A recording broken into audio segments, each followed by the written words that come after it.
ሳውዲ አረቢያ ውስጥ በአስቸጋሪ ሁኔታ የሚገኙ ኢትዮጵያውያን ዜጎቻችን አሉ። እነዚህ የሞት ፍርድ የተፈረደባቸው ኢትዮጵያውያን የተመለከተ ጉዳይ የመጀመሪያ ዜናችን ነው። የውጭ ጉዳይ ሚኒስትር መግለጫ ሰጥቷል። ትሰማላችሁ። ሎጎ ሀይቅ ሪዞርት ከዛሬ ጀምሮ ለአገልግሎት ክፍት ይሆናል ተብሏል። ጉዳዩን የምንነግራችሁ ነው። በቦሌ አትላስ አካባቢ በጣለ ኃይለኛ ዝናብና በነፈሰው ብርቱ ንፋስ ምክንያት ትላንትና አንድ ታምራዊ የሚመስል ጉዳይ ተፈጥሮ ነበረ። በሰው ላይ ምንም ጉዳት አልደረሰም። የተፈጠረው ነገር ምንድነው? ጥንቃቄስ በዚሁ ክረምት ምን መደረግ አለበት? በዝርዝር ጉዳዩን እንነግራችኋለን። የከተማ አስተዳደሩ የመኖሪያ ቤት ኪራይ ቁጥጥርና አስተዳደር አዋጅ ለአከራዮች የሰጠውን መብት ግምት ውስጥ እንዲያስገባ ተጠይቋል። የአከራይ ተገራይ ጉዳይም በዜናችን እንነግራችኋለን። የመውጫ ፈተና ጉዳይ መነጋገሪያ እንደሆነ ነው። ከ2010 እስከ 2015 ዓ.ም የመውጫ ፈተና ወይም ኤግዚት ኤግዛም ያልወሰዱ ተመራቂዎችን ለመፈተን ረቂቅ ማሻሻያ መመሪያ መዘጋጀቱን ሰምተናል። እንደምን ውላችኋል? አሃዱ ኒውስ ኤንድ ፖለቲክስ ነው። ቅዳሜና እሁድን በጥሩ ሁኔታ እንዳሳለፋችሁ ተስፋ እናደርጋለን። በአዲስ ቀን ተገናኝተናል። ከሰኞ እስከ ዓርብ ለእናንተ ያለመታከት ዜናዎች እናደርሳለን። አዘጋጅቼ የማቀርብላችሁ ደግሞ እኔ ናርዶስ አለማየሁ ነኝ። ለጥቂት ደቂቃዎች ከኔ ጋር ቆይታ ታደርጋላችሁ። ሰብስክራይባችን 70 ሺህ እየደረሰ ነው። 70 ሺህ እንደሚሞላ ተስፋ አደርጋለሁ። ሰብስክራይብ በማድረግና ሼር በማድረግ እንድትተባበሩ ደግሞ የአክብሮት ግብዣችን ነው። እኛ ለመሰልቸት ለእናንተ ዜናዎች እናደርሳለን። በቀጥታ ወደ ዜናዎቹ እንለፍ።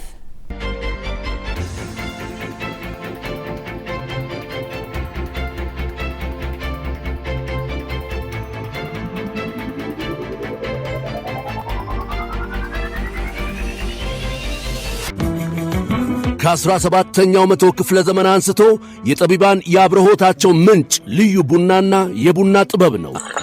ታዲያ ይህን ቡና ለመቅመስ ጥበቡንም ለመማር ዝግጁ ኖት? አሃዱ ኮፊ አካዳሚ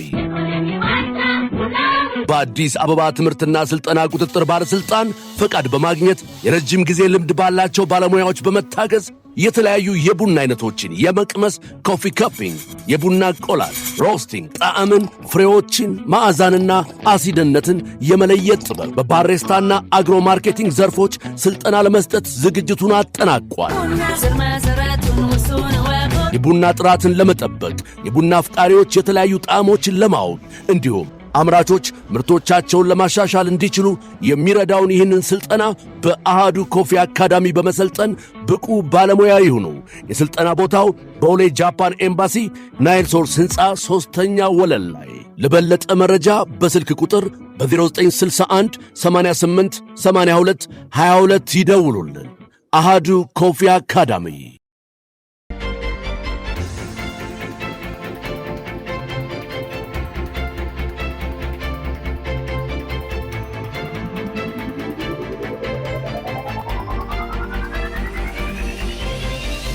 በሳውዲ አረቢያ በአስቸጋሪ ሁኔታ ውስጥ የሚገኙ ኢትዮጵያውያን ጉዳይ በተመለከተ መግለጫ ተሰጥቷል።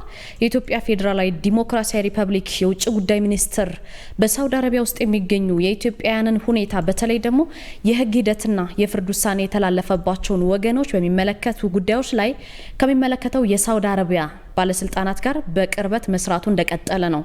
በተለይ በተደጋጋሚ እኛም ለእናንተ በዜናችን ነግረናችሁ ነበር። በተለይ የሞት ፍርድ የተፈረደባቸው አብዛኞቹ በማያውቁት ጉዳይ የሞት ፍርድ የሚጠብቃቸው ዜጎች እንዳሉ ይታወቃልና የኢትዮጵያ መንግስት በውጭ ሀገር ለሚኖሩ ዜጎች ደህንነት ጥበቃና የቆንስላ ድጋፍ ከፍተኛ ትኩረት ይሰጣል ብሏል። መግለጫው እንዲህ እያለ ነው የሚቀጥለው።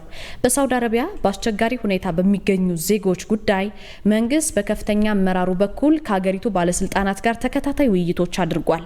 በተጨማሪም በሪያድ በሚገኘው የኢትዮጵያ ኤምባሲና በጅዳ በሚገኘው ቆንስላ ጄኔራል አማካኝነት አስቸጋሪ ሁኔታ ውስጥ ለሚገኙ የኢትዮጵያ ዜጎች ሰብአዊ ምህረት እንዲደረግላቸው ለመጠየቅ የቆንስላ ድጋፍ እንዲያገኙ ለማድረግ ተገቢው መፍትሄ እንዲፈለግላቸው ከሚመለከታቸው የሳውዲ ባለስልጣናት ጋር ያለውን ውይይትም አጠናክሮ ቀጥሏል። እነዚህ ቀጣይነት ያላቸው የዲፕሎማሲና የቆንስላ ጥረቶች በሰብአዊነት ረገድ አዎንታዊ ውጤቶችን አስገኝተዋል። እስካሁን ድረስ በአጠቃላይ 1971 ኢትዮጵያውያን የሳውዲ ባለስልጣናት ካደረጉት የንጉሳዊ ምህረት ተጠቃሚ መሆን የቻሉ ናቸው።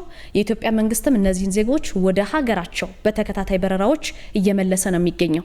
ሚኒስትሩ ይህንን ሂደት በቆንስላና በሰብአዊ ጉዳዮች ላይ በሁለቱ ሀገራት መካከል ያለውን ትብብር የረጅም ዘመን ግንኙነት በተለይ የማንጸባረቅ መሆኑን ይገነዘባል። የውጭ ጉዳይ ሚኒስቴር በውጭ ሀገር የሚኖሩ ኢትዮጵያውያንን ጥቅሞች፣ መብቶች፣ ደህንነት ለመጠበቅ ያሉትን የዲፕሎማሲና የቆንስላ አማራጮች ሁሉ መጠቀሙን የሚቀጥል ሲሆን ዜጎችን በሚመለከቱ ቀሪ ጉዳዮች ላይ ከሳውዲ አረቢያ መንግስት ከሚመለከታቸው ባለስልጣናት ጋር ያለውን ግንኙነት አጠናክሮ ይቀጥላል ብሏል መግለጫው። በዚህ መሰረት መንግስት ከሚመለከታቸው ባለስልጣናት ጋር ያለውን ግንኙነት አጠናክሮ ይቀጥላል ሲል የውጭ ጉዳይ ሚኒስቴር ያወጣው መግለጫ ያመለክታል።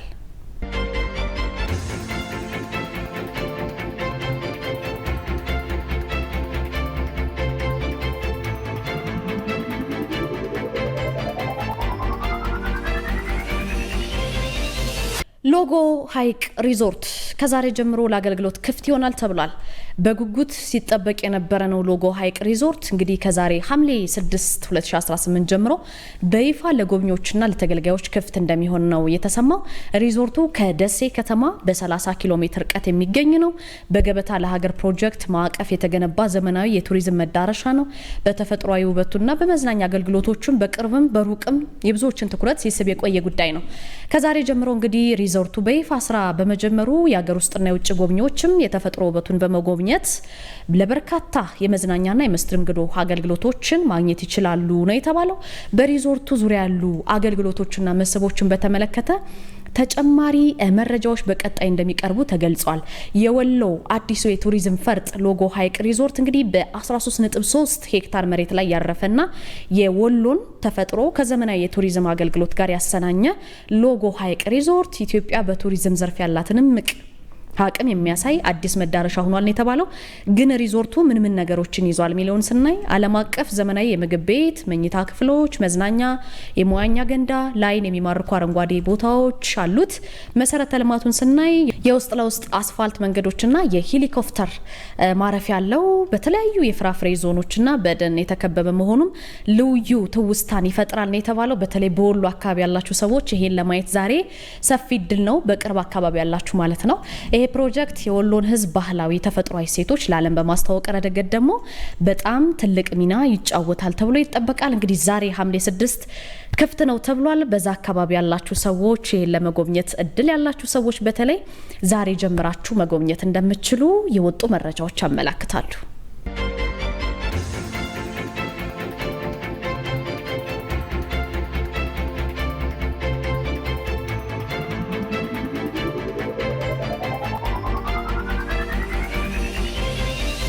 ትላንትና በቦሌ አትላስ አካባቢ ኃይለኛ ዝናብ በመጣሉና በነፈሰው ብርቱ ንፋስ ምክንያት አንድ የተፈጠረ ክስተት ነበረ። አንድ ረዥም ብረት በአንድ መኪና ላይ ሲወድቅ ያሳያል።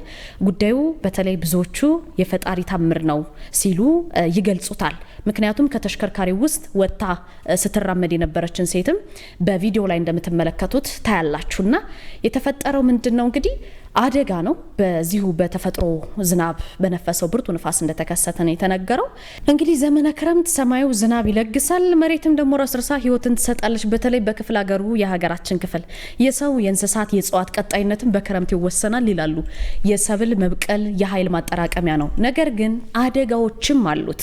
ትላንትናም በቦሌ አትላስ አካባቢ በጣለው ኃይለኛ ውሽንፍር ዝናብ እንግዲህ ውሽንፍር የቀላቀለ ዝናብ ነበረ። በነፈሰው ብርቱ ንፋስ ምክንያት ከአንድ የግንባታ ቦታ ላይ የብረት ቁሳቁሶች ተፈንቅለው በመውደቃቸው በአቅራቢያቸው በነበረ ዘመናዊ መኪና ላይ በምትመለከቱት መልኩ ጉዳት ማድረሳቸው ነው የታየው። በሰሞኑ የክረምት አየር ሁኔታ እንግዲህ ኃይለኛ ንፋስ፣ ከባድ ዝናብ፣ ጎርፍ ሊከሰት የሚችል መሆኑን ግምት ውስጥ ማስገባት ያስፈልጋል። ሊከሰት ይችላል ብሎ ሪስኩን ቀድሞ ማወቅም በተለይ አሽከርካሪዎች ጥንቃቄ እንድታደርጉ ይሄ አንድ ማሳያ ነው። ሁሉም ደግሞ የማህበረሰብ አባላት ሲጓዙ ጥንቃቄ እንዲያደርጉ ይመከራል። በተለይ ጅምር ህንጻዎች አካባቢ ላይ ጥንቃቄ መደረግ አለበት። ለጎርፍና አደጋ ተጋላጭ ወደሆኑ ቦታዎች የሚኖሯችሁን ጉዞዎችም ብትገድቡ የተመረጠ ነው። እንዲሁም ደግሞ አላስፈላጊ እንቅስቃሴዎችንም ማስወገድ በእንደዚህ አይነት ውሽንፍር ሰዓት አስፈላጊ ነው። ከፖሊስ ከድንገተኛ አደጋ ከሌሎች ተቋማት ህጋዊ ተቋማት የሚሰጡ ይፋዊ መመሪያዎችን የአየር ሁኔታ መግለጫዎችን መከታተል ተገቢውን ጥንቃቄ ማድረግ ያስፈልጋል።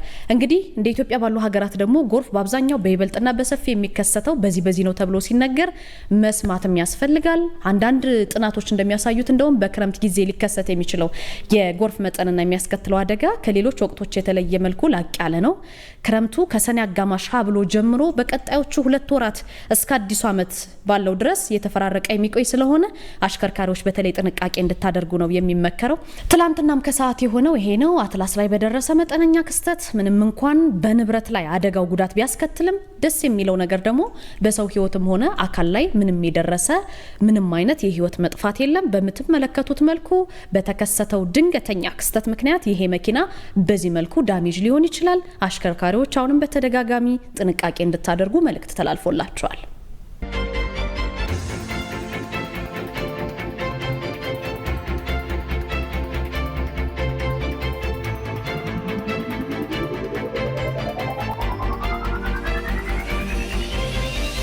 የአዲስ አበባ ከተማ አስተዳደር የመኖሪያ ቤት ኪራይ ቁጥጥርና አስተዳደር አዋጅን ለአከራዮች የሰጠውን መብት ግምት ውስጥ እንዲያስገባ ተጠይቋል።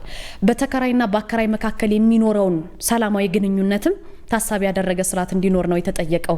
የአዲስ አበባ ከተማ ምክር ቤት እንግዲህ 5ኛ ዓመት የስራ ዘመኑን 4ኛ ጉባኤውን እያካሄደ ነው። በጉባኤው ከንቲባ አዳነች አቤቤ ያስተዳደራቸውን የ2018 በጀት ዓመት እቅድ አፈጻጸም ሪፖርት አቅርበው ነበር። ሪፖርቱን ተከትሎ የምክር ቤት አባላት ምላሽና ማብራሪያ ያስፈልጋቸዋል የተባሉ ጥያቄዎችን አንስተው ነበረ። የምክር ቤት አባሉ ዶክተር ሲሳይ መንግስቴ መኖሪያ ቤት ኪራይ ቁጥጥርና አስተዳደር ዙሪያ ያሉ ክፍተቶችን የተመለከተ ጥያቄ ነው ያቀረቡት። ዶክተር ሲሳይ ምንድነው ያሉት? አዋጁ ክፍተቶች ያሉት ይመስለኛል። በፍጥነት የወጣ በመሆኑ የአከራዩንም ሆነ የተከራዩን ህብረተሰቡን ፍላጎት በማገናዘብ አማካኝ የሆነ ነገር ይዞ መጥቷል ብዬ አላምንም ብለዋል። መሻሻል የነበረባቸው ጉዳዮች አሉ ቢሆንም ስልጣኑ የፌዴራል መንግስት ስለሆነ ብዙ ልንል ባንችልም ያሉት ዶክተር ሲሳይ አፈጻጸሙ ግን በደንብ መታየት ያለበት ነገር መሆኑን ማንሳት አለብን ሲሉ ለምክር ቤቱ ገልጸዋል ማለት ነው። የምክር ቤት አባሉ ባቀረበው ሪፖርት መሰረት ግን 500,000 የአከራይ ተከራይ ውል ተደርጓል የሚለውን በማስታወስ ይሄ 500,000 አባወራ አለ እንደማለት መሆኑን ይገለጻል። ይሄ 500,000 አባወራ በስሩ 4 ሰው አለ ብንል 2 ሚሊዮን ህዝብ ማለት ነው እያወራን ያለ ነው። ስለዚህ ህዝብ ነው ትኩረት ሰጥተን ማየት አለብን ብለዋል። የመኖሪያ ቤት ኪራይ ቁጥጥርና አስተዳደር አዋጅ በየአመቱ የኪራይ መጠን እየተጠና ሊጨምር እንደሚችል ያስቀምጣል። ዶክተር ሲሳይ ይህንን አስታውሰው ዘንድሮ ተጠንቶ ቀረበ የተባለው ጭማሪ በ2 አመቱ ነው። አዋጁ እንኳን ለአከራዮቹ የሰጠውን መብት እኛ እየነፈግን ነው ሲሉ አስረድተዋል። ይሄ የሚመለከተው የቤቶች ልማት እና አስተዳደር ቢሮ ጥናቱን በየአመቱ መስራት ይገባዋል ሲሉ አክለዋል። እሳቸው አሁን ለዚህ በጀት አመት ተሰራ የተባለው ጥናት ምን ያህል መሰረታዊ ችግር ይፈታል የሚል ሀሳብ አለኝ ሲሉም ጠይቀዋል። የማዕከላዊ ስታቲስቲክስ አገልግሎትም በየአመቱ ከኑሮ ውድነትና ከዋጋ ጭማሪ ጋር አያይዞ የሚያወጣውን ጥናት መሰረት አድርጎ ሌላ ጥናት ሳያስፈልግ ጭማሪውን መወሰን ይቻላል ብለዋል ዶክተር ሲሳይ። ለሌላ ጥናት ሀብት ማባከን አያስፈልግምም ይላሉ። ከተማ አስተዳደሩ ስለ ተከራዮች ብቻ ሳይሆን የአከራዮችን መብትም ግምት ውስጥ ማስገባት ይኖርበታል ተብሏል። ለምክር ቤት አባሉ አሁን ላይ በ2 አመት ነው እያሰብን ያለ ነው። 1 አመት በዝምታ ነው የታለፈው። ያ ማለት የአከራዩን መብት ከአዋጁ አንጻር የሚጥስ ነው ሲሉ ገልጸዋል።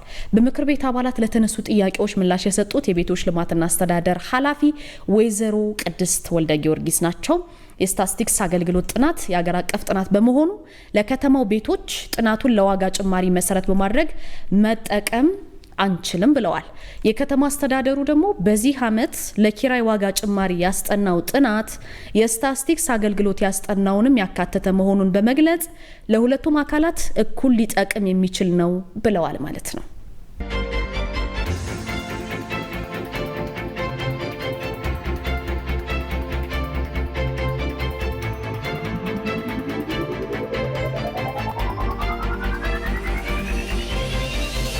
የመውጫ ፈተና ጉዳይ ከ2010 እስከ 2015 ዓመተ ምህረት የመውጫ ፈተና ያልወሰዱ ተመራቂዎችን ለመፈተን ረቂቅ ማሻሻያ መመሪያ ተዘጋጅቷል። ከመስከረም 2010 እስከ 2015 ባለው የትምህርት ዘመን እንግዲህ የመውጫ ፈተና ሳይፈተኑ ምናልባትም በዚህ ዓመተ ምህረት ውስጥ የተመረቃችሁ ውድ ቤተሰቦቻችን ተመልካቾቻችሁ ልትኖሩ ትችላላችሁና ይሄ መረጃ ለእናንተ ነው። በእነዚህ ዓመታት የትምህርት ዘመን የመውጫ ፈተና ሳይፈተኑ የመጀመሪያ የሁለተኛና የሶስተኛ ዲግሪ የያዙ ተመራቂዎች የመውጫ ሲኦሲ ፈተና እንዲፈተኑ በትምህርት ሚኒስቴር በተዘጋጀ ረቂቅ ማሻሻያ መመሪያ ላይ የትምህርት ማህበረሰቡና ባለድርሻ አካላት አስተያየት እንዲሰጡበት የትምህርት ስልጠና ባለስልጣን ጥያቄ አቅርቧል።